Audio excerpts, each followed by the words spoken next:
अस्सलाम वालेकुम, मैं हूं अतर काज़मी। आज इस्लामाबाद हाई कोर्ट से इमरान खान साहब और शाह महमूद कुरैशी साहब को बड़ा रिलीफ मिला। साइफर मुकदमे में उनको बरी कर दिया गया है। ये वो मुकदमा है जिसके हवाले से हुकूमती इत्तेहाद बार बार कहता था कि इमरान खान साहब के लिए बहुत ज़्यादा मुश्किलात होंगी आने वाले दिनों में। यहाँ तक कहा गया कि उनको उम्र कैद या खुदा न खास्ता सजाए मौत भी हो सकती है इस मुकदमे में। लेकिन अब ये फैसला सामने आ चुका है, अदालत ने उनको बरी कर दिया। हुकूमती शख्सियात इस मुकदमे के हवाले से या साइफर के हवाले से क्या कुछ कहती थी, मैं चाहता हूं कि कुछ अरसा पहले जब ये मुकदमा शुरू नहीं हुआ था और साइफर वाला मामला सारा सामने आया था, तो उस वक्त मरियम बीबी इस हवाले से क्या फरमाती थी। बनी गाला, जिसका असल नाम मनी गाला है, वहां पर भी रेड होना चाहिए राना साहब, वहां पर भी रेड होना चाहिए।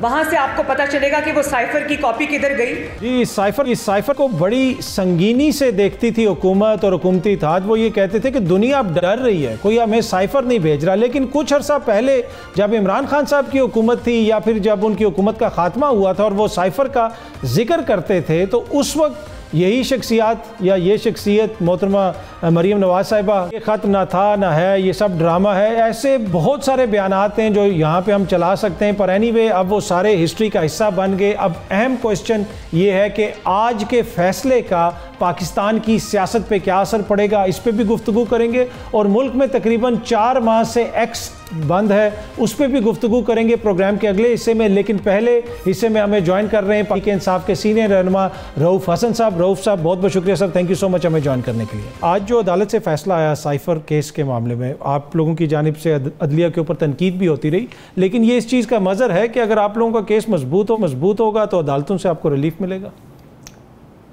जी, एक तो आप ठीक फरमा रहे हैं, बिल्कुल ठीक कर रहे हैं। लेकिन मैं अभी एक और प्रोग्राम में बैठा हुआ था तो मैंने कहा था, वहाँ भी रिपीट कर देता हूँ कि ज़मीनी खुदाओं के लिए सोचने का मकाम है कि उन्होंने मुल्क को किस तुरह के ऊपर डाल दिया है। लेकिन अल्टीमेटली इंसाफ तो होगा। जो आपकी आंखों के सामने इन्होंने इद्दत के मुकदमे में किया है कि एक मुकदमा जिसकी जजमेंट निकलनी थी उसको दोबारा से नए सिरे से उसको शुरू किया जाएगा। लेकिन आज जज साहिबान ने इंसाफ के तकाज़ों को पूरा किया है। खान साहब बरी हो गए हैं और अनकरीब मैं आपको एश्योर कर सकता हूँ कि बाकी तमाम मुकदमात से भी बरी हो जाएंगे। अच्छा, देखिए, हुकूमत अभी भी सर ये कह रही है कि आप लोगों ने सियासी मकासद के लिए साइफर को इस्तेमाल किया जिससे मुल्क को नुकसान हुआ। मुकदमा तो आप जीत गए, लेकिन आलमी सतह पे जो मैसेज भेजा कि गैर जिम्मेदार रियासत के तौर पे हम सामने आए, आप इस क्रिटिसिज्म को सही समझते हैं? देखिए, बिल्कुल मैं नहीं समझता इसको ठीक, बल्कि बहुत ही फ्रिवलस किस्म की अप्रोच है ये। देखिए, क्या साइफर जो है वो रियलिटी नहीं है? क्या वो एक हकीकत नहीं है? वो एक हकीकत है। वो पाकिस्तान की नेशनल सिक्योरिटी कमेटी में एक दफ़ा नहीं 2 दफ़ा डिस्कस हुआ है। नेशनल सिक्योरिटी कमेटी ने अल्फाज इस्तेमाल किए थे कि जहाँ के मिलिट्री और सिविल लीडरशिप्स दोनों बैठी होती हैं कि ये पाकिस्तान के अफेयर्स में ग्रेव इंटरफेरेंस है, और उसके बाद डिमार्च सर्व किया गया था। ठीक है जी, क्या डिमार्च सर्व करना भी गलत था? उसके बाद जब शहबाज शरीफ साहब ने प्राइम मिनिस्टर बने हैं तो फिर एक नेशनल सिक्योरिटी कमेटी का इजलास हुआ था जिसमें कि प्रीवियस कमेटी जो कि खान साहब ने प्रिजाइड की थी उसके कंटेंट्स को उन्होंने रीइटरेट किया था और कहा था कि जी वो जो सारा कुछ है वो ठीक था। तो क्या ये हकीकत नहीं है? और उसके बाद आप ये कहना है कि जी साइफर की वजह से आप एक सॉवरन मुल्क हैं, आप एक इंडिपेंडेंट और सॉवरन मुल्क है, लेकिन अनफॉर्चुनेटली हमने कभी ना अपनी इंडिपेंडेंस को असर्ट किया ना सॉवरनिटी को असर्ट किया। खान साहब वो पहले लीडर थे जिन्होंने अपनी सॉवरनिटी को असर्ट करने की कोशिश की है और साइफर को सामने लेके आए कि ये हमारे मुल्क में, हमारे मुल्क के इंटरनल अफेयर्स में हो रहा है। लेकिन उसके बाद हालात और भी बहुत तरफ बढ़ चुके हुए हैं। मैं उस डिटेल में नहीं पढ़ना चाहता, लेकिन आप जब तक एक सॉवरन अपनी सॉवरनिटी को असर्ट नहीं करेंगे उस वक्त तक आप अपने जो मकासद हैं, be the economic, be the strategic, be the some other मकासद जो के हैं वो आप हासिल नहीं कर सकते हैं। तो ये आपको करना पड़ेगा। ये कहना कि जी हमने पाकिस्तान के इंटरेस्ट को कॉम्प्रोमाइज़ किया, ये इंतहाई बेहुदा किस्म की स्टेटमेंट है। इसकी हकीकत से दूर का भी कोई वास्ता नहीं है। अच्छा सर, अब खान साहब आपने भी जिक्र किया कि वो इद्दत वाला केस ऑलमोस्ट वो भी कंक्लूड होने वाला था, पर अब वो दोबारा जो है चला गया अदालत के पास। उसके अलावा दीगर कुछ केसेस चीज़ें लगता है इस तरह है कि अगर इद्दत वाले केस में भी रिलीफ मिल जाता है, और उसमें बहुत सारे लोग कानूनी माहिरीन यही कह रहे हैं कि बड़ा फ्रिवलेस किस्म का कमज़ोर सा केस है, उसमें भी उनको रिलीफ मिल जाएगा, तो फिर आप उम्मीद आप कर रहे हैं कि जल्द खान साहब बाहर होंगे और शाह महमूद कुरैशी साहब बाहर होंगे? 4 केसेस थे ना, मेजर केसेस जिनके ऊपर खान साहब को सज़ा हुई थी। उसमें एक तोशाखाना जो सस्पेंड है, सारा कुछ है, उसमें खान साहब बरी हैं। ये मुकदमा ख़त्म हो गया जी, जो साइफर का है वो ख़त्म हो गया। इद्दत जो है वो केस है ही नहीं है, सिरे से नहीं है, जैसे कि साइफर सिरे से केस नहीं था, वो ख़त्म है। अब उसके बाद एक अलकादर रह जाता है। अलकादर भी कितनी देर तक लटका रहे हैं, कितनी देर तक लटका लेंगे? जिस साहब को पीछे पड़े हुए हैं ये पिछले साल से जी कि वो मतलब बयान दे, वो तो भाग गया, वो तो इनके खिलाफ अब खड़ा हो गया, कहता है जी कि मैं सबके राज बताऊंगा, मैं मलिक रियाज की बात कर रहा हूँ। तो वो भी केस एग्जिस्ट नहीं करता। इट जस्ट ए क्वेश्चन कि जी ये केस लगे और उसके ऊपर वो प्रोसीड करे। तो दिनों की बात है, हफ्तों की नहीं, दिनों की बात है। वो केस ऑलरेडी मेरी लॉयर से बात हुई, उन्होंने कहा जी कि वो भी ख़त्म हो चुका है, it is crashed. So technically speaking there is no case that is sustainable against Khan साहब। So जिस दिन ये केसेस खत्म होते हैं, खान साहब will walk out unless of course, जो कि हमें डर है, और बल्कि डर क्या है, हमें यकीन है कि कोई और फेक एंड फ्रिवलेस केसेस जो हैं खान साहब के खिलाफ जो है इंस्टीट्यूट कर देंगे, बिल्कुल वैसे ही जैसे कि 8 या 9 केसेस जो हैं उन्होंने शाह महमूद कुरैशी साहब के खिलाफ कर दिए। पता था उनको कि ये केस क्रैश हो गया, इसके ऊपर बरी हो जाना है उन्होंने, तो उन्होंने और मुकदमे डाला। अच्छा सर, एक और जो क्रिटिसिज्म आप लोगों पे होता है कि आप लोगों की जमात पॉपुलर भी है, वोट बैंक भी है, लेकिन आप सियासत इस तरह कर रहे हैं कि जैसे कोई छोटी सी नेशनलिस्ट जमात हो, एक्सट्रीम व्यूज़ ले रहे हैं सोशल मीडिया के ऊपर। ऐसा करने से आपको लॉन्ग टर्म में सियासी नुकसान होगा, इस चीज़ का अंदाज़ा है जमात को? देखिए, पाकिस्तान जिस नहज के ऊपर खड़ा है ना अतर, ये मेरा ज़ाती राय है, वहाँ आपको रेडिकल चेंजेस की ज़रूरत है। और वो सबसे बड़ी चेंज जो है ना, वो आपके माइंडसेट में चेंज आनी चाहिए। हमने 76 साल में मुल्क को कहाँ पहुँचाया है। मैं किसी एक की तरफ उंगली नहीं उठा रहा, मैं हमेशा ये करता हूँ चलें हम सब के कसूर हैं, सब ने गलतियाँ की, लेकिन क्या ये ज़रूरी नहीं है कि हमने अब पाकिस्तान को इस दोराहे से हटा के एक ऐसे दोराहे के ऊपर डालना है जो कि इसको तरक्की की तरफ ले जा सके? और वो दोराहा क्या है? वो दोराहा ये है कि जी पाकिस्तान की आवाम जो है अपने पास्ट से आगाही हासिल करें, और ये हमारी कोशिश हो कि हम उन पास्ट को दोहराएं नहीं, बल्कि उससे सीख के हम लोग अपने जो रवैये हैं, अपनी जो आगे की जो मूवमेंट है, उसको नए सिरे से हम उसको तश्कील दें। खान साहब की कोशिश क्या है, उनकी लड़ाई क्या है, उनकी जद्दोजहद क्या है? वो यही है कि उस नए बयानिए की तश्कील में वो कंट्रीब्यूट कर रहे हैं। और वो कहाँ से बयानिया निकलेगा? वो बयानिया निकलेगा जब लोगों को खुद पता चलेगा कि हमारे पास्ट में, हमारे माजी में क्या होता रहा है। ईस्ट पाकिस्तान का डिबैकल जो था, आज बांग्लादेश है, वो पाकिस्तान की तारीख का सबसे बड़ा काला दिन है। वो देखिए, मुल्क की डिसमेंबरमेंट से बड़ी ट्रेजेडी कोई और हो नहीं सकती है। मैं मानता हूँ 9 मई को बहुत ज़्यादती हुई, नहीं होना चाहिए था, हम हमेशा कहते हैं नहीं होना चाहिए था। जो भी हुआ है उसके सिलसिले में हमने हमेशा रिक्वेस्ट की है जी कि आप एक इंडिपेंडेंट जुडिशल कमीशन तश्कील दें, ताकि कम से कम जुर्म और मुजरिमीन की निशानदेही हो सके और उसके बाद उनको सजाएं दी जा सकें। वो भी नहीं किया जा रहा। और ईस्ट पाकिस्तान की ट्रेजेडी को आपने कारपेट के नीचे डाला हुआ। महमूदुर रहमान कमीशन रिपोर्ट में सब फैक्ट्स जो हैं वो दर्ज किए गए हैं। हमारा वो जो ट्वीट है जो कि कंट्रोवर्शियल बना दिया गया है, उस ट्वीट में है क्या? उसी महमूदुर रहमान कमीशन के मुंदरजात से हमने कुछ चीज़ें जो है वो कोट की है। उसमें सर कंट्रोवर्शियल ये है ना कि कहा जाता है कि उसके अंदर मौजूदा मिलिट्री क़यादत की तस्वीर लगाने की क्या ज़रूरत है? आप हिस्ट्री ज़रूर बच्चों को पढ़ाएं, बताएं, लेकिन मौजूदा क़यादत को साथ जोड़ने की क्या? देखिए मैं एग्री करता हूँ पार्टली इसके साथ, इन द सेंस कि जी चलें, लेकिन प्रॉब्लम ये है कि उस वक्त का माइंडसेट क्या था? उस वक्त का माइंडसेट ये था कि एक शख्स जो है उसने इलेक्शंस में हिस्सा लिया, उसने अपने जो मैनिफेस्टो था उसकी बेसिस के ऊपर इलेक्शन में लिखा, और वो इलेक्शन में सिंगल लार्जेस्ट पॉलिटिकल पार्टी के तौर के ऊपर इमर्ज किया, हुकूमत बनाने की पोजीशन में था। उस वक्त की मिलिट्री क़यादत, जिसको aided and abetted by a political leader also Zulfikar Ali Bhutto, जिनका एक बहुत बड़ा हाथ है पाकिस्तान की डिसमेंबरमेंट में, वो और भी मल्टीपल फैक्टर्स मैं उसमें से आगाह कर सकता हूँ। उसमें उनका जो रवैया था पार्लियामेंट को कन्वीन ना होने देने में, उससे पहले जो उन्होंने रशियन इनिशिएटिव के साथ किया, जो पोलिश रेजोल्यूशन के साथ किया, वो तमाम जो हकायक हैं वो इस चीज़ की निशानदेही करते हैं। इधर तुम उधर हम का नारा लगाया उन्होंने, इसलिए कि जी वो चाहते थे कि वो प्राइम मिनिस्टर बने, और एक यूनाइटेड पाकिस्तान में वो ये कभी नहीं कर सकते थे। सो अपनी लस्ट फॉर पावर की वजह से उन्होंने जनरल याया को भी गलत रहा, लेकिन general Yahya was the chief martial administrator and the president of Pakistan. So तमाम रिस्पॉन्सिबिलिटी जो आती है टेक्निकली वो उनके कंधों के ऊपर आती है, उनके शोल्डर्स पे आती है। ठीक है, अब उसमें आपने एक मैंडेट जिसको मिला, उसके मैंडेट को वायलेट किया, और आपने मुल्क जो था वो आधा जो है वो खो दिया। आज आपने एक और लीडर इमरान खान के मैंडेट को वायलेट किया हुआ है। 8 फरवरी को जो इलेक्शन हुए उसमें 2/3 मेजॉरिटी के साथ खान साहब जीते हुए हैं और रियासत के तमाम अदारे लगे हुए हैं कि उनको वो मैंडेट जो है वो डिनाई किया जाए। वो उस अपने मैंडेट की रिट्रीवल के लिए अपनी जद्दोजहद, उसने पॉलिटिकल जद्दोजहद जारी रखी हुई है। क्या वजह है कि उसको वो मैंडेट ना मिले?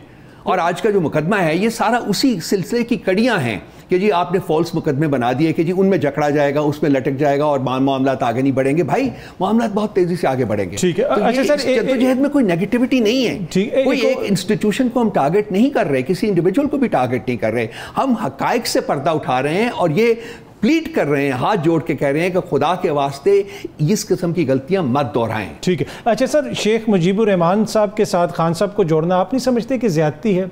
एक शेख मुजीबुर रहमान साहब थे जो अलहदगी की बात करते थे, एक मखसूस वोट बैंक था, बंगाली वोट बैंक था उनका।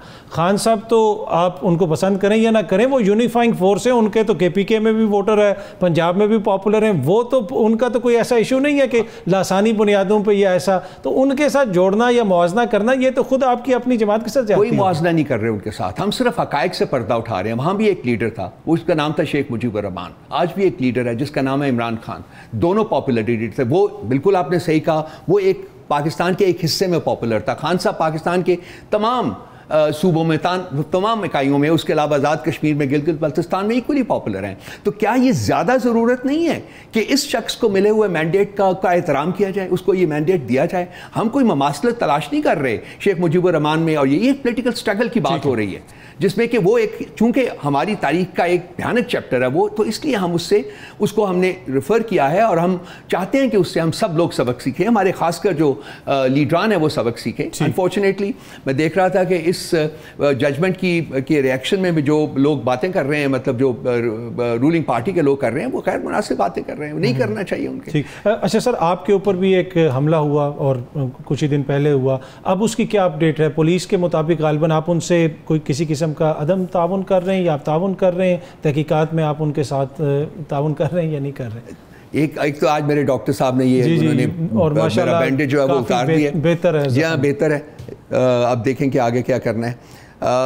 ये मैंने पहले भी में तावन कर रहे हैं आप? पहले भी मैंने सुना है कि जी मैं तावन नहीं कर रहा। भाई आज आपके सामने बैठे हुए आपको ले लीजिए, मुझसे हल्फ ले लीजिए कोई और चीज़ के ऊपर कि मुझे किसी शख्स ने किसी इन दिनों में, बल्कि 2 हफ्ते हो रहे हैं, आज बल्कि कल 2 हफ्ते हो जाएंगे पूरे, खुदा गवाह है, कोई राब्ता मुझसे नहीं किया पुलिस की। और जो ये क्लेम करता है वो उसको यहाँ लाएं, उसको बैठाएं यहाँ। वो झूठ बोलता है, फरेब कर रहा है। वो किसी शख्स ने, एक स्टेटमेंट आई है सिर्फ राना सनाउल्लाह की कि हमें बड़ी मुश्किल पेश आ रही है उनको रिकग्नाइज करने में क्योंकि उन्होंने मेकअप बड़ा किया हुआ था। This is as ridiculous as that. किसी शख्स ने मुझसे कोई राब्ता नहीं किया, मैं क्यों ताउन नहीं करूंगा? असैसिनेशन अटेम्प्ट था मेरे ऊपर, आई बेयरली एस्केप्ड इट, मैं क्यों ताउन नहीं करूंगा? सर FIR को क्यों मुस्तरद कर रहे हैं आप? FIR तो हमने दखल कर दी हुई है, हमने सिर्फ एक एडिशनल क्लॉज उसमें टेररिज्म की डालना चाहते हैं, वो नहीं, लेकिन उसके ऊपर तो आपके अपने कहने के मुताबिक जो ये लोग कहते हैं कि मैं ताउन नहीं कर रहा, उन्होंने उसके ऊपर काम शुरू किया हुआ है। मेरे हिसाब से उन्होंने काम नहीं किया, उसको रद्दी की टोकरी में डाल दिया हुआ, जो कि मैंने पहले दिन प्रोजेक्शन की थी कि कुछ नहीं होगा इसके ऊपर। अब राना सना की स्टेटमेंट ले लीजिए जी कि वो उनको पहचानने में बहुत मुश्किल आ रही है क्योंकि उन्होंने मेकअप बहुत किया। अब देखिए इससे ज़्यादा रिडिकुलस स्टेटमेंट क्या हो सकती है? एक बंदा जो कि पाकिस्तान का इंटीरियर मिनिस्टर रहा हुआ, नादरा, जिसके ऊपर इतना वो प्राइड करते हैं कि जी all they have to do is that, वो जो CCTV फुटेज है वो नादरा को भेज दीजिए, 60 मिनटों में वो रिकग्नाइज हो जाएंगे, उनका सारा डेटा सामने आ जाएगा। इनसे नहीं होता तो मुझे दे दे, मैं चला जाता हूँ नादरा में, मैं वो डेटा इनको दे देता हूँ। लेकिन सर ये कि जी चोर है, ये करना नहीं चाहते, और इसलिए जो किसी ने कोई राब्ता नहीं किया, मैं तो साहब रीट्रेट कर रहा हूँ, किसी ने कोई राब्ता नहीं। ठीक है। अच्छा सर, पाकिस्तान तहरीक इंसाफ ने जलसे की इजाज़त मांगी थी इस्लामाबाद में, आप लोगों को रवात में जलसे की इजाज़त मिली, ऑल दो आइडियल नहीं है, पर रवात यहाँ से 10-12 किलोमीटर है, आपने कहा 15 किलोमीटर रवात, 15 किलोमीटर है, 20 होगा सर, ठीक है इतनी, पर स्वात से तो करीब है, स्वात जा रहे हैं। तो रवात में एक तरफ खान साहब की ख्वाहिश है कि पंजाब में पॉलिटिकल एक्टिविटी हो, कारकुन मुतहरिक हो, पर आप लोग फिर स्वात जा रहे हैं, तो यहाँ पे तो बड़ा अच्छा चांस था, जेलम से आगे पीछे सारी बेल्ट उसने आना था रवात। मुझे आप एक लॉजिक बता दीजिए तो साहब कि जी मैं इस्लामाबाद में जलसा करना चाह रहे हैं, ये इस्लामाबाद में हमें जलसा क्यों नहीं करने दे रहे? रवात जो है यहाँ से 30 किलोमीटर दूर है, वहाँ जाके हम क्यों जलसा करें? और वहाँ जहाँ जगह इन्होंने दी है उसकी इतनी सी 4 फुट बाय 4 फुट एंट्रेंस है, वो जगह जिसकी प्रॉपर्टी है वो मैं नाम नहीं लूँगा कि लोग नाराज़ हो जाते हैं, फिर वो किसी वक्त भी उसको बंद कर सकते हैं। उसकी एंट्रेंस ही नहीं है virtually, there is no space inside. हमने उसमें दी है 11 वजूहात दी हैं जिसकी वजह से हम वो रिजेक्ट कर रहे हैं। हम पिंडी में जलसा करना चाहते हैं, हम इस्लामाबाद में जलसा करने चाहते हैं, हम एक बोनाफाइड पॉलिटिकल पार्टी है, हमें इजाज़त मिलनी चाहिए, क्यों नहीं मिल रही? बाकी सवात में जलसा करना या पाकिस्तान के बाकी, हमारा ये इसी तरीके से देखिए, फैसलाबाद में जलसा लटका हुआ है, कराची में जलसा लटका हुआ है, लाहौर में जलसा लटका हुआ है, अब मुल्तान में जलसा लटका हुआ है, हमें इजाज़त नहीं मिल रही है। पिंडी में जलसा लटका हुआ है हमारा, क्यों? मतलब क्यों हमें इजाज़त नहीं मिल रही है? हम हर जगह जो है वो अदालतों में गए हुए हैं। अब कराची में भी हमारा जो प्रॉब्लम है, आपका जो जज साहब हैं, वो चीफ जस्टिस जो है वो बारहा इंस्ट्रक्ट कर चुका हुआ है वहाँ की डिस्ट्रिक्ट एडमिनिस्ट्रेशन को कि आप इजाज़त दें, वो नहीं दे रहे। सो कॉन्स्टिट्यूशन को फ्लॉन्ट कर रहे हैं, रूल ऑफ लॉ को फ्लॉन्ट कर रहे हैं, जुडिशरी को फ्लॉन्ट कर रहे हैं। तो ये क्या ये जमहूरियत है? तो फिर हम जब बात करते हैं, जब हम टेक ऑन करते हैं, तो फिर कहते हैं जी कि हम मुल्क के इंटरेस्ट्स को कॉम्प्रोमाइज़ कर रहे हैं। ये कहाँ का इंसाफ है? कोई आर्ग्यूमेंट कम से कम वैलिड होना चाहिए, कोई उसका बेसिस होना चाहिए, किसी फाउंडेशन के ऊपर उसको खड़ा होना चाहिए। आप हमें इजाजत दें जलसा करने की, हाँ हम रिस्पॉन्सिबिलिटी लेते हैं कि किसी किस्म का कोई वायलेंस नहीं होगा, कोई तोड़फोड़ नहीं होगी, ये हमारी गारंटी है जो हमने दी हुई है उनको। ठीक, अच्छा सर, आज जो फैसला आया उसके बाद यकीनन ऑब्वियसली पीटीआई को एक तरह से हौसला मिला होगा सियासी तौर पर, लेकिन इस अपॉर्चुनिटी को इस्तेमाल करके क्यों ना एंगेज किया जाए सियासी मुखालफिन को, उनसे बात किया जाए। इसलिए इस वक्त तो आपका वो कहते हैं ना वन अप हैं आप, तो अगर इस मौके को उनके खिलाफ हम बैशिंग के लिए इस्तेमाल करेंगे तो वुडंट इट बी कि हम एक तरह से इसको लूज कर रहे होंगे इस मौके? हमारी तरफ से कोई ऐसी स्टेटमेंट अतर नहीं आई। मैंने अभी स्टेटमेंट रिलीज की है, हमने सिर्फ खुदा की ज़ात का शुक्र अदा किया है, हमने अपने लोगों को सपोर्ट के लिए हम उनका शुक्रिया अदा किया। हम किसी को बैशिंग नहीं कर रहे हैं। जहाँ तक रहा एंगेज करने का, तो पॉलिटिकल पार्टीज़ के साथ हम एंगेज कर रहे हैं, हमारा एक इत्तेहाद बना हुआ है, वो ऑपरेशनल है, उसी की प्लेटफॉर्म से हमने ये सारे जलसे करने हैं। 3 पार्टीज़ का वो अगर आज हम एंगेज करने को तैयार हैं, वो अपना जो चुराया हुआ मैंडेट है वो फोरफीट कर दें, वो छोड़ दें, हम उनके साथ बैठ के बात करने को तैयार हैं बिल्कुल। लेकिन जब तक वो चुराया हुआ मैंडेट जो है उसकी बेसिस के ऊपर वो हुकूमत कर रहे हैं, जमहूरियत की कोई शिक ऐसी नहीं है, कोई ऐसी स्पिरिट नहीं है जो कि हमसे तकाजा करे कि हम इन चोरों के साथ बैठ के बात करें, इनके साथ जिन्होंने हमारा मैंडेट चुरा के हुकूमत कर रहे हैं। ये होता नहीं है। देखिए, you will have to correct. जब मैं कहता हूँ ना कि मुल्क को आपने सही रास्ते के ऊपर डालना है, तो उसमें एक सबसे इंपॉर्टेंट चीज़ जो है वो रही हुई है कि आपने कभी इस मुल्क में एक इलेक्शन, कहते हैं सार्केज़म के साथ कहते हैं, वो साइडोनिकली कहते हैं कि एक इलेक्शन आपने ठीक करा के देख लिया, इस पाकिस्तान अलहदा हो गया। तो ये कहते हैं कि इसका मकसद, उसको प्रेमिस बना के कहते हैं कि यहाँ ठीक इलेक्शन होना नहीं चाहिए। मैं टोटली डिसएग्री करता हूँ उससे। पाकिस्तान की सर्वाइवल जो है वो जेन्युइन इलेक्शंस होल्ड करने में है और जेन्युइन इलेक्शन के रिजल्ट्स जो है वो एक्सेप्ट करने में है, इसके अलावा कोई चारा नहीं है। अच्छा सर, मखसूस नशिस्तों वाला मामला भी आज सुप्रीम कोर्ट में हियरिंग हुई और लाइव पूरी कौम ने देखी, वहाँ से उम्मीद है आपको कि आप लोगों को सीटें मिल जाएंगी? पहले वो वकील को बात करने देंगे चीफ जस्टिस साहब, तो फिर ही कुछ निकलेगा ना, वो तो वकील को बात ही नहीं करने देते। तो उसमें देखिए, दुनिया जहान में मैंने भी देखा हुआ है, मैंने यूके में देखा है जाके, मैं कोर्ट्स में गया हूँ, मैंने यूएस में जाके कोर्ट्स में देखा, जज बोलता नहीं है। ठीक, जज बोलता है अपनी जजमेंट के थ्रू। कोर्ट रूम जो होता है वो वकील के बोलने की जगह होती है, वो अपना केस प्रेजेंट करता है, वो अपने आर्ग्यूमेंट्स देता है, and it puts the ball in the court of the जजेस। फिर उसके बाद वो उसको डिलिब्रेट करते हैं और वो फैसला करते हैं, उनका फैसला बोलता है। तो आपको उम्मीद है कि फैसला बोलेगा इस दफा? वकीलों को बोलने ही नहीं देते। मैंने सुबह देखा 20 मिनट नहीं, वैसे फैसल सदीकी साहब ने काफी आर्गुमेंट्स वगैरह रखे, ब्रिलियंट लॉयर, उन्होंने बड़े अच्छे तरीके से अपना, सब लोग उनकी तारीफ कर रहे थे।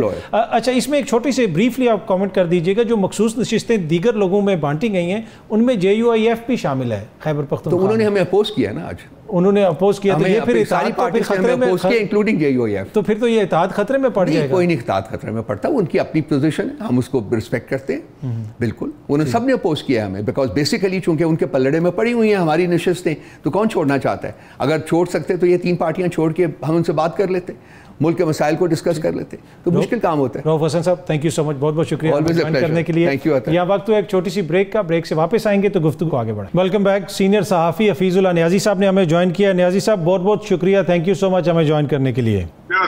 नियाज़ी साहब, आज जो फैसला आया साइफर केस में, इसको आप किस नज़र से देखते हैं? ये कितना बड़ा रिलीफ है खान साहब के लिए, उनकी जमात के लिए, और हुकूमत के लिए ये कितना बड़ा मसला है? देखिए जी, खान साहब की जमात के लिए या खान साहब के लिए ये बहुत बड़ा रिलीफ है, क्योंकि जिस तनदेही से या जिस जोर शोर से खान साहब के खिलाफ ये मुकदमा चला और जिस तेज़ी के साथ और जल्दी में जो सजाएं सुनाई गई, तो उससे लगता ही है कि बहुत जिन लोगों ने सजाएं सुनाई उनके लिए बहुत मैटर करता था। हुकूमत इसमें काउंट नहीं करती, क्योंकि ये केसेस जितने खान साहब के साथ चल रहे हैं ना, तो ये जाहिर है कि जो हमारे एस्टेब्लिशमेंट है ये उनकी तरफ से ज़्यादा तगोदो है, और हुकूमत तो जाहिर, जैसे इमरान खान साहब जब इन लोगों पे केसेस बनते थे, और अगर वो खुद नहीं भी बनाते थे और सेशन की तरफ से बनते थे नवाज शरीफ साहब के और उनके साथियों पे, तो खान साहब तालियां बजाते थे, तो ये भी चेयर लीडर का काम कर रहे हैं मौजूदा हुकूमत भी। तो मेरा ख्याल है कि खासा रिलीफ है।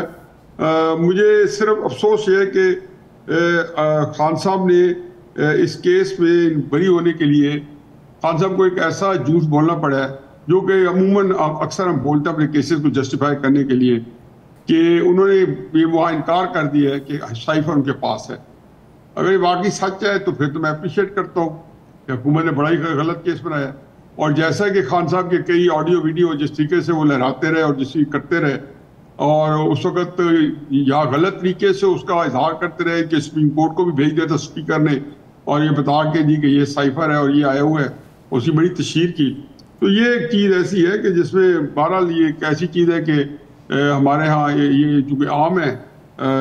पर सर आप नहीं समझते कि ये सारा मामला तो मोअज़्ज़िज़ अदालत ने देखा होगा, अदालत के सामने ये सारे फैक्ट्स तो हुकूमत ने रखने थे, हुकूमत वहाँ पे कुछ भी साबित नहीं कर सकी। नहीं, ये बिल्कुल नहीं कर सकती। बिल्कुल मैं आपने इस बात तायीद करता हूँ, बगैर हीलो इज्जत के ये साबित उन्होंने करना था कि उनके पास है। अब इन्होंने पहले दिन से उसको जो है इस मद में उनके पास कोई दलील नहीं थी सिवाय आजम खान के 164 के बयान के। ठीक। अब आजम खान का बयान अगर अदालत खाते में नहीं लाती और वो कहते हैं हमें कोई और सबूत दें, ठीक, तो ज़ाहिर है मैं तो उसको कुछ नहीं कह सकता हूँ। अदालत ने बड़ा फैसला, अदालत ने मेरा ख्याल है मेरिट में बहुत अच्छा किया है। ठीक, ये खान साहब का अगर जिस तरीके से केस चला है उसमें उनकी बरीयत जो है उनका राइट बनता था, लेकिन मुझे लगता है कि कहीं पे ये मजीद जो है इंटेंसिफाई ना कर दे जो एक टसल चल रही है, जो कश्मकश चल रही है खान साहब की के साथ। ओके, क्योंकि फ्रस्ट्रेट हो तो फिर जो है ना मुझे धड़का ही लगा रहता है। अच्छा सर, वैसे तो जिस तरीके से ये केस चलाया गया था कि जो प्रोसिक्यूशन के वकला थे उनको ही डिफेंस का वकील मुकर्रर कर दिया गया जेल के अंदर, और इवन नून लीग के सीनियर लीडर्स भी कह चुके हैं कि जनाब इन केसेस से तो हमें भी नुकसान हुआ है सियासी तौर पे, तो जो फुर्तियां केस चलाते हुए दिखाई गई थी तो मेरे ख्याल में उसका ऑपोजिट इफेक्ट आ रहा है। अब देखिए अगर ये दो राय नहीं है, रॉकेट साइंस ही नहीं है। मुस्लिम लीग नून ना भी कहे तो देखें कि इमरान खान साहब जो है आज की हेडलाइन स्टोरी है, और ये पहली दफा नहीं हो रहा। वो जब से जेल में है हर दूसरे चौथे दिन, हर हफ्ते 10 दिन बाद वो ब्रेकिंग न्यूज होते हैं, हेडलाइन स्टोरी होती है। मुझे खुद ऐसी जेल चाहिए सियासत में। सियासत होती क्या है कि आपकी कैंपेन चले, आपके जिसको उर्फ आम में कहते हैं कि आपके मार्केटिंग हो और आपका चर्चा और सरस हो, जो है आपकी शोहरत हो, और एक उसमें आप हर वक्त एक टीवी टाइम को ऑक्यूपाई रखें। तो खान साहब ने हमारे यहाँ सोशल मीडिया तो खैर उनका एक हमेशा से मौसर हथियार है, लेकिन जो आम जो हमारे मेन स्ट्रीम मीडिया है, जो टीवी है, उसमें भी खान साहब ने उसको पूरी तरह एक अरसा से अपने हत्याया हुआ है। गवर्नमेंट में थे तब भी एक तरीके से, लेकिन 2010 अप्रैल 2022 के बाद तो मुस्तकिलन जो है उनके पास है कि सोशल मीडिया जो है उन्होंने हत्याया हुआ है। ठीक है, और इसमें सर आप उनकी जो सियासी हिकमत अमली है उसको भी कोई क्रेडिट देते हैं कि देखें 10 महीने से तो उनकी कोई तस्वीर किसी चैनल पे नहीं चल रही है, वो जेल के अंदर हैं, तो जिस तरीके से उन्होंने जेल में अपना टाइम गुजारा, अपने बयानिए के ऊपर वो खड़े रहे, गलत हो सकता है, सही हो सकता है, उससे कोई इतफाक करे या इख्तलाफ करे वो एक अलग बहस है, लेकिन जो सियासत उन्होंने की है, क्या अपने सियासी मुखालफिन को उन्होंने यहाँ पे चित किया अपने दाव पेच से, सियासी दाव पेच से?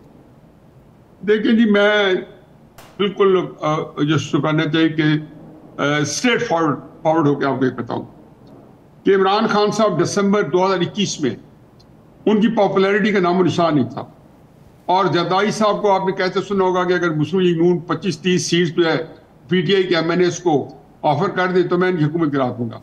और जो मुस्लिम तहरीक इंसाफ के जो लोग थे वो सरेआम कहते थे, इमरान खान साहब खुद इस बात के को मालूम हो गया था कि उनकी मकबूलियत जो कुछ थी भी सही, तो वो हुकूमत करने के बाद 21 दिसंबर तक बर्फ की तरफ पिघल गई। नवाज शरीफ कोई इलेक्शन नहीं है, बाई इलेक्शन में इमरान खान साहब की अपनी 2 जो सीट्स 2018 में छोड़ी, 3 सीट छोड़ी थी, उनमें 2 इमरान खान साहब 2 सीट्स हार गए।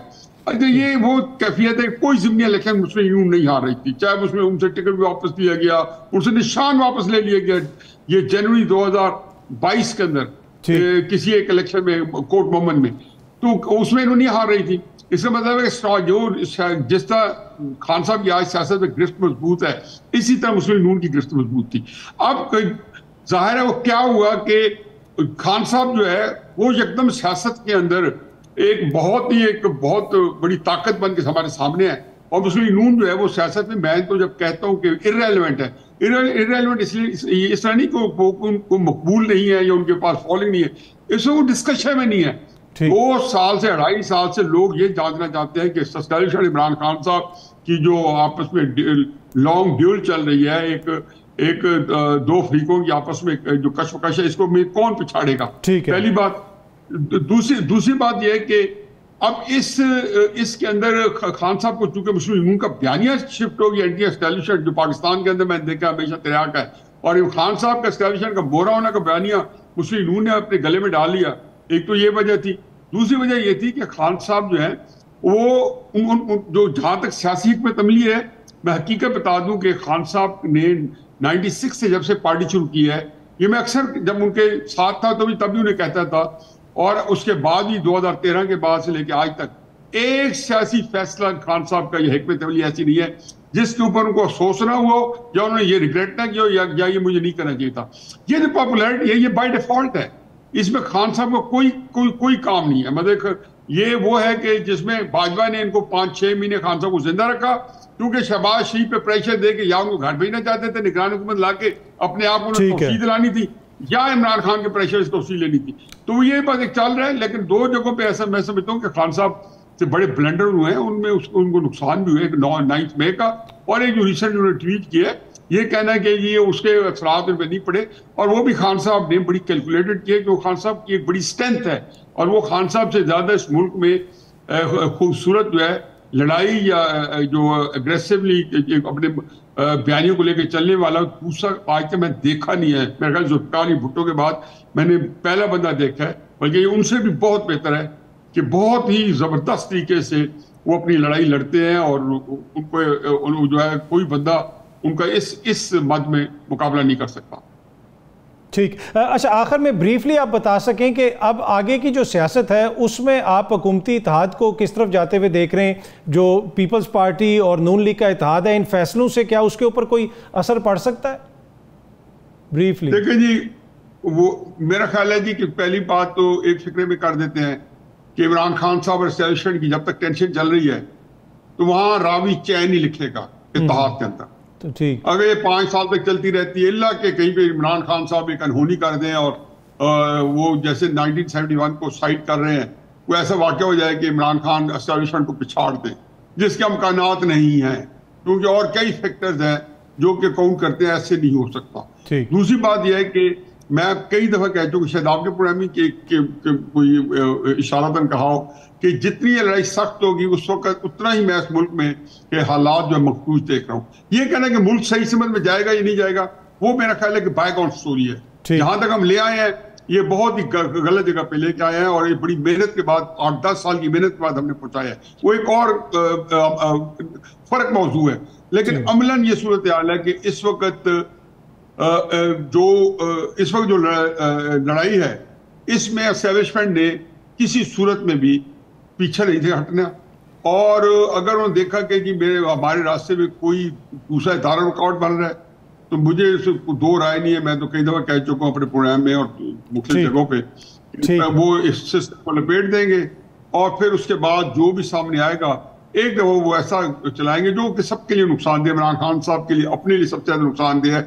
उनके पास पब्लिक सपोर्ट है और उनको सिर्फ बैलेट बॉक्स चाहिए, उस पब्लिक सपोर्ट ठीक है, तो आप समझते हैं कि इमरान खान साहब के फैसलों से, उनकी सियासत से उनको खुद भी नुकसान पहुंच सकता है, उनकी सियासत को नुकसान पहुंच सकता है। हफीजुल्लाह न्याज़ी साहब बहुत बहुत शुक्रिया, थैंक यू सो मच। यहाँ वक्त तो एक छोटी सी ब्रेक पे आएंगे तो गुफ्तगू के सिलसिले को आगे बढ़ाएंगे। Welcome back. मुल्क में तकरीबन 4 माह से ट्विटर बंद है, लेकिन उसके बावजूद हुकूमती शख्सियात बड़ी बाकायदगी से, बड़ी जिम्मेदारी से वो ट्वीट्स भी कर रही हैं, और ये सारा मामला मुल्क की मुख्तलिफ हाई कोर्ट्स के अंदर पेंडिंग भी है। अब ये मामला हल क्यों नहीं हो रहा? मजीद बातें भी हो रही हैं हुकूमत की तरफ से, इस किस्म के अंदिया भी दिया जा रहा है कि नए ऐसे कोई कानून आ सकते हैं। पीका कानून में तरमीम की बात हो रही है। पंजाब हुकूमत ने हत्के इज़्ज़त का बिल जमा करवा दिया, वो भी हमारे सामने है। इन तमाम मामलात पे गुफ्तगू करने के लिए इस वक्त हमें ज्वाइन कर रही हैं डिक्स एक्सपर्ट फरिया अजीज़ साहिबा। फरिया, थैंक यू सो मच, बहुत बहुत शुक्रिया हमें ज्वाइन करने के लिए। शुक्रिया। अच्छा फरिया, ये जो ट्विटर वाला मामला है, इसको आप आइसोलेशन में देख रही हैं? एक्स वाले मामले को 4 माह से ये बंद है, और परेशान कुन चीज़ इसमें ये है कि हाई कोर्ट्स में ये मामला पेंडिंग है, लेकिन वहाँ से कोई रिलीफ या कोई रेमेडी नहीं हो रही। जी नहीं, देखिए आइसोलेशन में तो मैं इसको बिल्कुल भी नहीं देखती हूँ। और आप अगर देखें हमारी जो एक हिस्ट्री रही है वेबसाइट्स बंदिश की, और ये यूट्यूब के वक्त भी वो तो 3 साल था, फिर टिकटॉक का भी हाल में तकरीबन 4 बार बंद हुआ, खोला गया। तो ये इनकी कोशिश ये होती है कि हम प्लेटफॉर्म को बंद करें जब वो प्लेटफॉर्म इनके जो भेजे हुए टेक डाउन रिक्वेस्ट होती हैं वो नहीं मानती। अब देखें ट्विटर के या एक्स के हवाले से तो पहले तो तस्लीम ही नहीं किया गया था कि इस पर कोई पाबंदी थी। उसके बाद फिर कहा गया नहीं नोटिफिकेशन है। नोटिफिकेशन जो कोर्ट के सामने जमा भी कराई गई तो वो एक इंटीरियर मिनिस्ट्री की थी, जबकि पीटीए का इख्तियार है कानूनी तौर पे।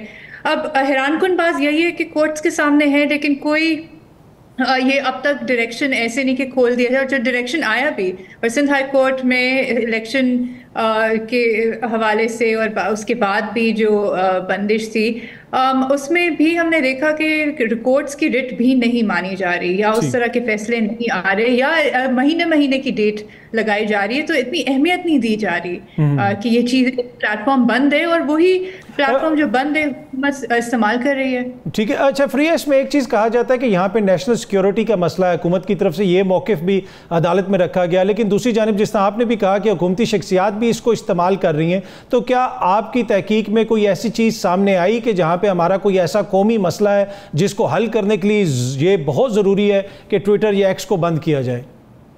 देखिए मेरी समझ में ये बात नहीं आ रही है कि अगर तो नेशनल सिक्योरिटी का मसला है तो वीपीएन लगा के हुकूमत क्यों इस्तेमाल कर रही है? वो नेशनल सिक्योरिटी मुतासिर नहीं हो रही है। और आपको पता है कि बंद कर देने से फिर भी वीपीएन के जरिए लोग जा सकते हैं, और वीपीएन पे बंद किए जा रहे थे। फिर ये मेरे ख्याल से इंफॉर्मेशन मिनिस्टर का बयान था कि बीएलए इस्तेमाल करिए। मैंने तो कोई बीएलए कंटेंट नहीं देखा, और अगर देखा भी अभी होगा भी तो क्या सिर्फ एक्स पे मौजूद है और कहीं नहीं मौजूद है?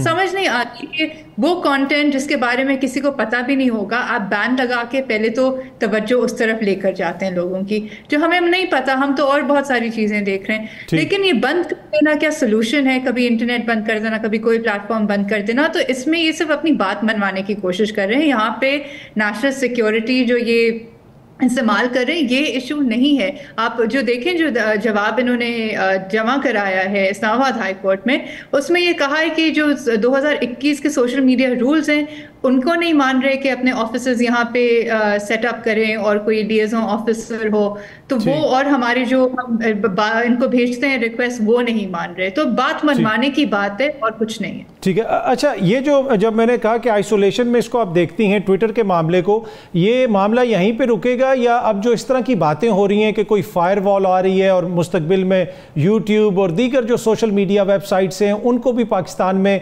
उनके ऊपर भी रिस्ट्रिक्शंस हो सकती हैं, ये कितना काबिल अमल है? क्या आप समझती हैं कि ऐसा कुछ हो सकता है? देखिए फायरवॉल की खबरें तो गर्दिश कर रही हैं, कुछ न्यूज़ रिपोर्ट्स में आई हैं, फिर ये भी न्यूज़ रिपोर्ट्स में है कि कोई 20 बिलियन मांगे जा रहे हैं अपकमिंग साइकिल में रेगुलेशन के लिए। मिनिस्ट्री ऑफ फाइनेंस से मांगे गए, बिल्कुल।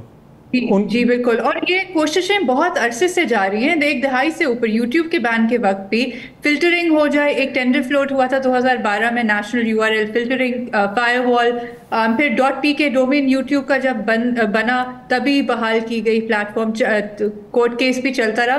लग ये रहा है कि यही कोशिश हो रही है कि हम अपने तौर पे कंटेंट को रिस्ट्रिक्ट करने की सलाहियत रखें, ताकि ना हमें बैनुल-अक़वामी प्लेटफॉर्म्स के पास जाना पड़े, ना हमें ISPs को कहना पड़े, हम खुद ही जो चीज़ पाकिस्तान में आ रही है और जा रही है उस पर नज़र भी रख सकें और उसको बंद भी कर सकें अपने मुताबिक। अच्छा, रिसेंटली एक और चीज़ जो फ्रिया हमने देखी कि हतके इज़्ज़त का जो बिल है वो भी अब ऑलमोस्ट पास हो गया, अब गालिबन गवर्नर साहब की असेंट का इंतज़ार कर रहा है। उसके ऊपर भी काफ़ी जो जितनी भी सहाफ़ती तंजीमें थी उन्होंने अपने तहफ़्फ़ुज़ात का इज़हार किया। पीका क़वानीन में फिर तरमीम की बातें हो रही हैं, तो ये सारी चीज़ें भी इंटरलिंक्ड हैं। जी बिल्कुल इंटरलिंक्ड है। ये पूरा एक तसलसल से ये जो एक पैटर्न नज़र आ रहा है कि कवानीन को भी मज़ीद इस्तेमाल किया जा रहा है, टेक्नोलॉजी में भी अब, और सोशल मीडिया ऑब्सेस्ड अप्रोच है। आप देखें ये जहाँ तक इज़्ज़त का कानून है उसमें भी सोशल मीडिया के हवाले से चीज़ें डाली गई हैं, जबकि ऐसा नहीं है कि जो कानून मौजूद है वो सोशल मीडिया पोस्ट पे नहीं लागू किया गया। फिर पीका ऑलरेडी मौजूद है, हमने देखा कि किस तरीके से जो एक तनकीदी नज़र से या राय अपनी देते हैं, या पॉलिटिकल वर्कर हो या कोई जर्नलिस्ट हो, उन पर तो पीका लागू हो जाता है, लेकिन वो जो एक्चुअल क्राइम्स कमिट कर रहे होते हैं, फ्रॉड हो गए, स्कैम हो गए और बहुत सारी चीज़ें जो इंटरनेट पे हम देखते हैं उन पे उनकी कोई पकड़ नहीं होती है। तो ये तो तज़ाद है, और अब मज़ीद इसको और इसमें शायद ऑफेंसेस और बढ़ा देंगे, सज़ाएं और बढ़ा देंगे, और मज़ीद इख्तियारात जो हुकूमत और रेगुलेटर्स के मुमकिन है कि और ज़्यादा। डिजिटल राइट्स प्रोटेक्शन अथॉरिटी की भी बात हो रही है पीका की तरमीम के ज़रिए। तो ये कोशिश ये जारी है कि और मज़ीद जो कंट्रोल है वो बढ़ा सके सोशल मीडिया पर। अच्छा फ्रिया, इसमें एक चीज़ ये भी है ना, हुकूमत ये भी कहती है, बहुत सारे लोग ये भी कहते हैं कि भाई मादर पिदर आज़ाद हम तो नहीं कर सकते सोशल मीडिया को, रेगुलेशन तो होनी चाहिए। अक्सर मगरिब की मिसालें दी जाती हैं कि जी मगरिब में भी रेगुलेशन है, तो यहाँ पे अगर हम रेगुलेशन कर रहे हैं तो इसमें क्या मुज़ायका है? ये रेगुलेशन नहीं है, ये कंट्रोल है। और अगर रेगुलेशन की बात है तो 8 साल से पीका भी मौजूद है, और उसका भी हम उठा के जायज़ा ले लें कि किन चीज़ों के लिए इसका इतलाक़ हुआ है। जब ख़वातीन हिरासा का कहती हैं या कोई और अपने कोई फाइनेंशियल फ्रॉड का लेके जाता है, वो कहाँ पहुँचते हैं केसेस, लेकिन यहाँ FIR भी फ़ौरन होती हैं, समन्स भी फ़ौरन जाते हैं जब कोई सियासी इसके नोयत की कोई चीज़ हो। रेगुलेशन में आज हम 8 साल बाद ये कह नहीं सकते कि रेगुलेशन नहीं है। PTA भी है, FIA भी है, इसके कानून का नफाज भी होता रहा है। तो लेकिन और जगहों पे कैसी रेगुलेशन है, और डेफेमेशन के हवाले से भी कहा गया कि UK में ऐसे शिकें नहीं मौजूद हैं, इस तरह का नफाज मौजूद नहीं है। तो ये कह देना कि और जगह भी होता है, वो हमें देखना होगा कि वहाँ पे रूल ऑफ लॉ क्या है, वहाँ पे किस तरह से स्टेट और स्टेट की एजेंसीज की पकड़ भी होती है, और कोर्ट्स भी करते हैं और बाकी भी करते हैं, और इस तरह के इख्तियारात नहीं दिए जाते, और जहाँ दिए जाते हैं वहाँ उनकी तनकीद भी होती है और रिफॉर्म भी होता है। अच्छा, आपके ऑब्वियसली जो आपके आलमी सतह पे जो दीगर तंजीमें हैं जो डिजिटल राइट्स के लिए काम करती हैं उनसे भी राब्ते होते हैं, तो वो इस सारे मामले को किस नज़र से देख रहे हैं? और दूसरा ये भी ब्रीफली कमेंट कर दीजिएगा कि जो ऑनलाइन लोग बहुत सारे काम करते हैं पाकिस्तान के अंदर, फ्रीलांसर्स हैं, और ये भी कहा जाता है कि जी जो डिजिटल पाकिस्तान का ख्वाब है उसको भी हमने पूरा करना है, तो उस ख्वाब को की राह में क्या इस तरह की चीज़ें रुकावट आ सकती हैं? एक्स के ऊपर जो बंदिश है। जी बिल्कुल रुकावट आ सकती है, बल्कि अभी मैंने एक सेशन किया जो एक टेक लॉयर है, उन्होंने कहा है कि हमारी जो पॉलिसीज़ हैं वो मुफीद नहीं है कि हमारे यहाँ इन्वेस्टमेंट आए, या जो ऑलरेडी सेटअप हैं कभी इंटरनेट बंद हो जाने से या कोई सर्विस ना होने की वजह से वो उनको एक इशू होता है, और फिर कॉन्ट्रैक्ट्स ले लिए जाते हैं या दिए नहीं जाते, और एक रिस्क असेसमेंट में हम पूरे नहीं उतरते। तो हम नहीं अपने आप को कंपेयर कर, अगर हमें ग्रो करना है डिजिटल मार्केट तो ये बयानिए नहीं हो सकते, ये तजाद नहीं हो सकता। पॉलिसीज़ जो इन ईज़ ऑफ डूइंग बिजनेस हो वो लाने की ज़रूरत है। देखिए एशिया इंटरनेट कोalition ने अभी भी एक स्टेटमेंट के ज़रिए ये कहा है कि ये पीका में जो अमेंडमेंट्स है उस पर तहफ़्फ़ुज़ है। डेटा प्रोटेक्शन बिल के हवाले से उन्होंने पहले ये कहा था कि अगर आप इस तरह के क़वानीन लाएंगे तो हम मजबूर हो जाएंगे कि हम सर्विसेज अपनी हटा लें पाकिस्तान से। नुकसान किसको होगा? हम रिलायंट हैं, क्लाउड सर्विसेज एंड बाकी हैं, आपके पास वो इंफ्रास्ट्रक्चर मौजूद ही नहीं है और उस कॉस्ट पे मौजूद नहीं है। तो अगर वो हटा लेंगे सर्विसेज, वो आज अभी मौजूद ही नहीं है, लाने की बात तो छोड़ें, तो फिर किसका नुकसान होगा? पाकिस्तानियों का नुकसान होगा, हमारी मईशत का नुकसान होगा। फरिया अजीज़, थैंक यू सो मच, बहुत बहुत शुक्रिया हमें ज्वाइन करने के लिए। आपका भी शुक्रिया प्रोग्राम देखने का। कल अगेन आप लोगों से इसी टाइम पे मुलाकात होगी। Thank you.